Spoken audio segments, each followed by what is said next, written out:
Assalamualaikum warahmatullahi wabarakatuh. Perkenalkan, nama saya Muhammad Anurido dengan NIM 044 kelas 2003B.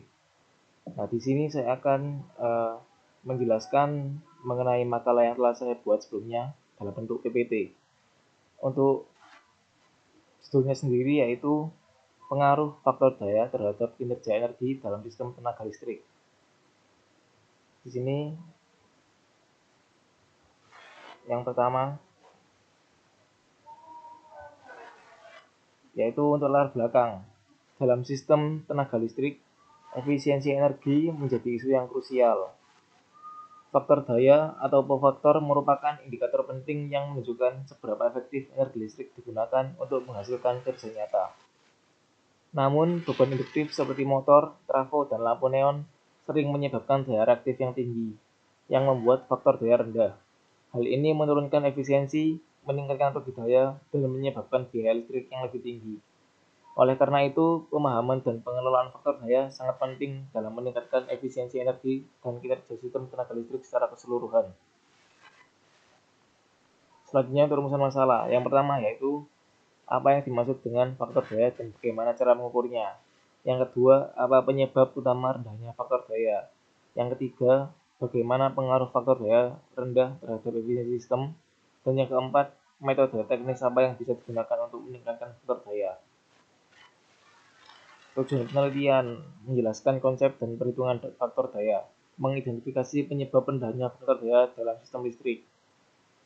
Yang ketiga, menganalisis dampaknya terhadap energi, biaya, dan sistem listrikan. Yang keempat, menyajikan solusi dan metode peningkatan faktor secara teknis. Nah, yang pertama adalah konsep faktor daya.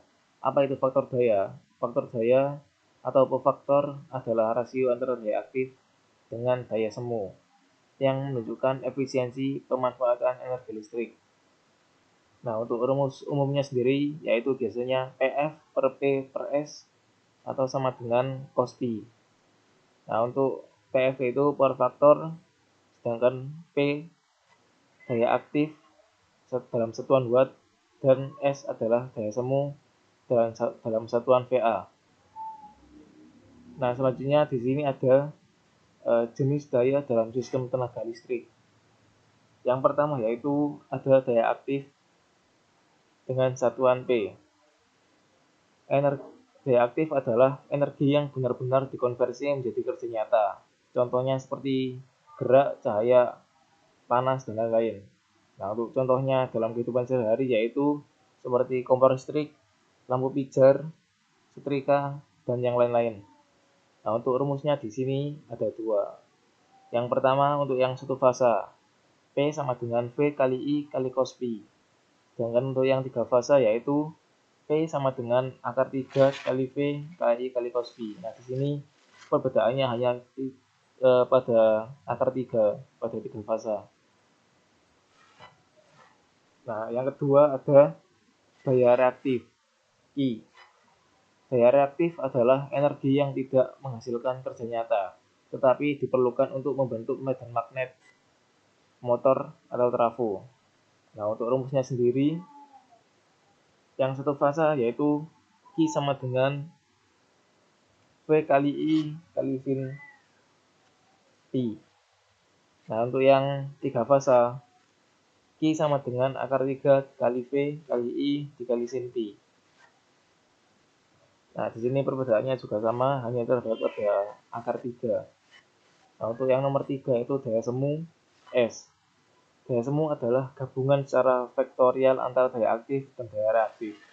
S sama dengan akar buka kurung P kuadrat plus Q kuadrat tutup kurung.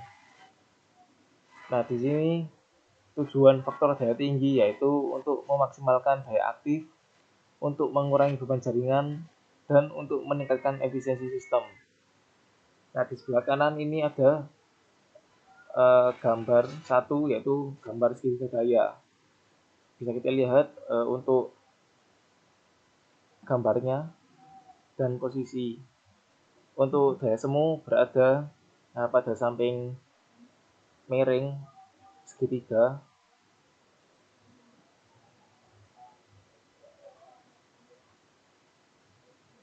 Sedangkan pada daya reaktif berada pada depan.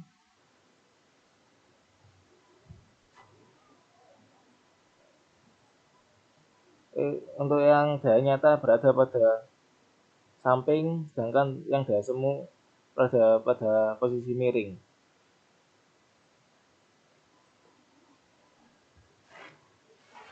Nah, setelah itu di sini ada jenis-jenis faktor daya. Yang nomor 1 yaitu faktor daya unity. Faktor daya unity adalah tegangan dan arusnya sefasa, yaitu untuk meningkatkan efisiensi maksimum.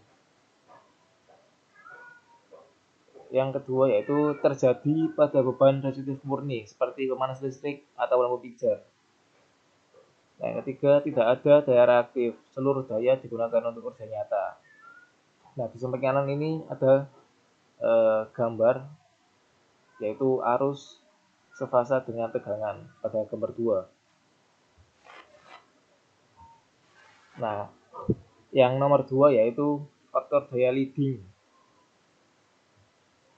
atau Cosby positif dan arus mendahului. Ini disebabkan oleh beban kapasitif seperti kapasitor bank. Nah, yang kedua, sistem menerima daya reaktif dari beban. Dan yang ketiga, digunakan untuk mengimbangi daya reaktif induktif pada sistem. Nah, bisa kita lihat pada gambar 3, ini adalah gambar sudut arus mendahului tegangan sebesar sudut P. Sedangkan pada gambar 4 di sini adalah gambar faktor daya leading, yaitu tegangan di mana tegangan tertinggal dari arus.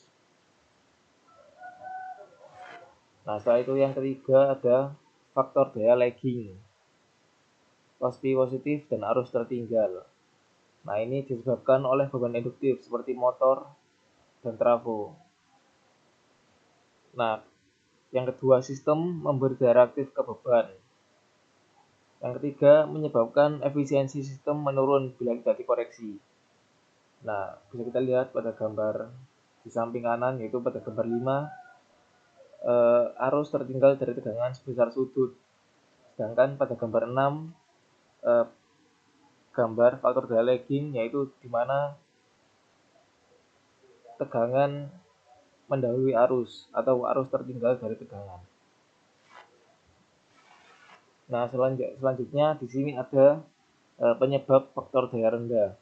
Yang pertama yaitu ada beban induktif seperti motor listrik dan transformator. Arus tertinggal dari tegangan akan menyebabkan daya reaktif meningkat. Yang kedua, beban kapasitif. Jika digunakan berlebihan, kapasitor dapat menyebabkan power factor leading berlebihan dan tidak ideal untuk sistem distribusi umum. Yang ketiga ada harmonisa. Dihasilkan oleh peralatan elektronik nonlinear, misalnya VFD, UPS, dan lain-lain. Mengganggu bentuk gelombang dan menurunkan PF.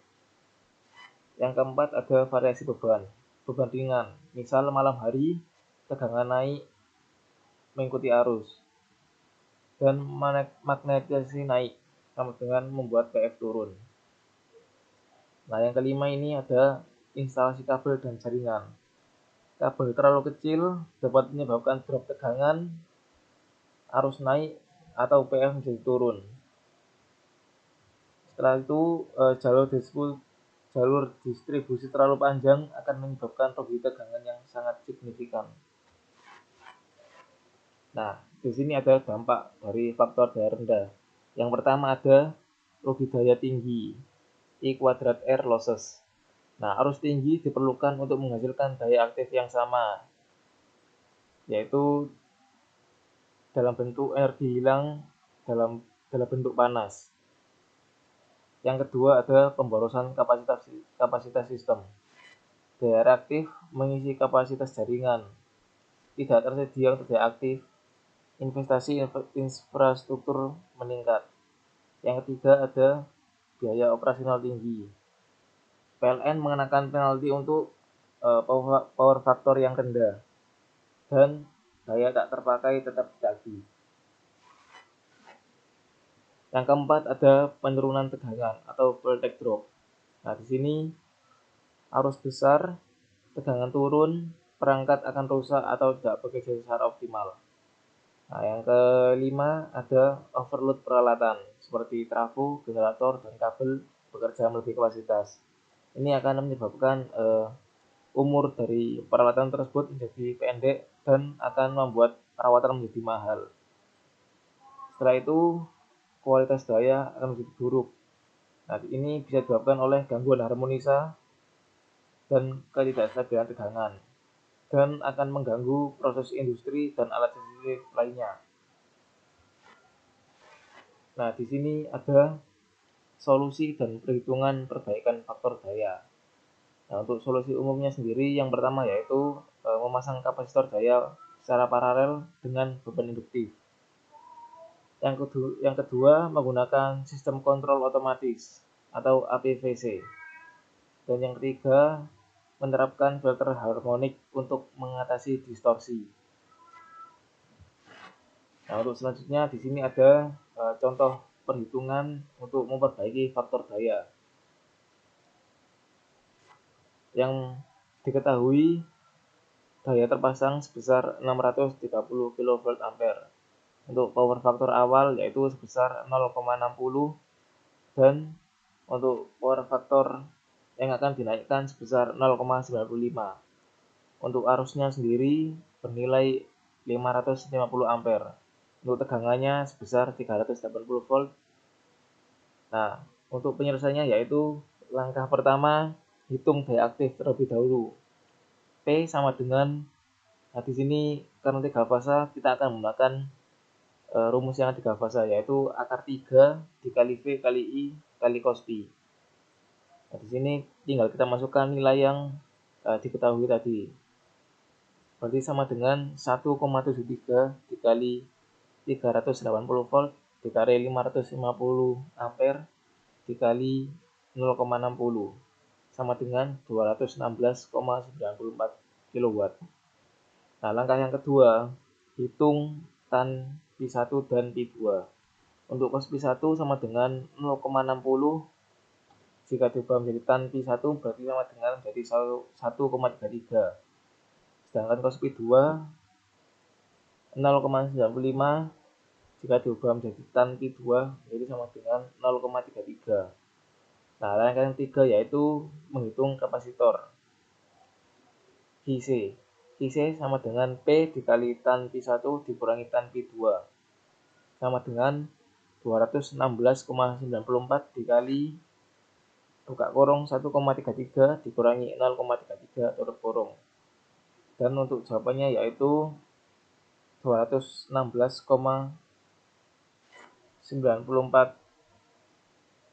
kVAR.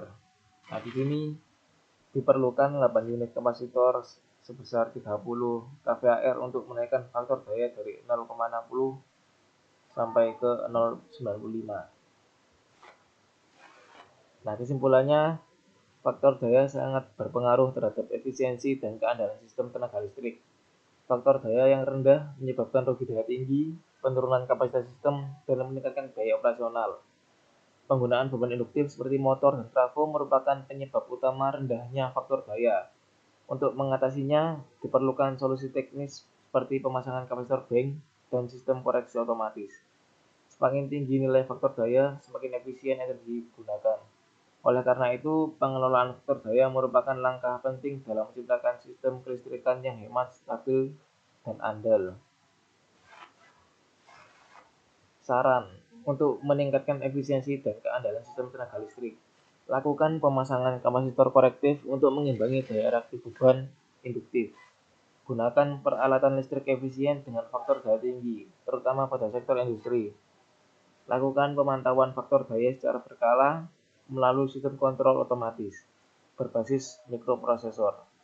Edukasi industri dan konsumen tentang pentingnya faktor daya untuk efisiensi energi dan penghematan biaya.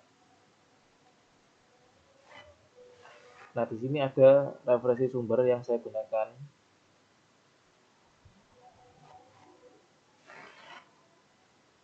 Dan yang terakhir, terima kasih.